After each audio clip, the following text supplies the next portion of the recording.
الرحمن الرحيم إن هذا القرآن يهدي للتي هي أقوم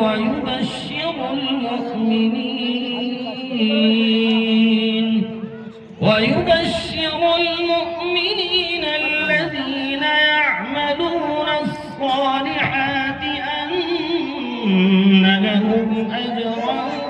كبيرا وأن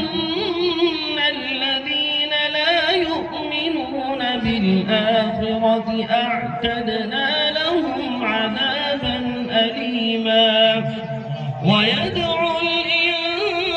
الإنسان بالشر دعاءه بالخير وكان الإنسان عجولا وجعلنا الليل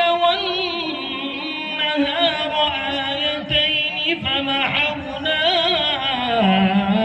آية الليل وجعلنا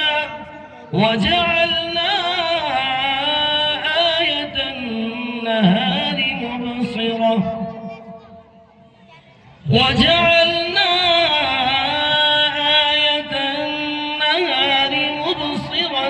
لتبتغوا فضلا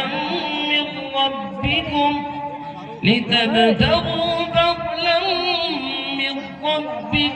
ولتعلموا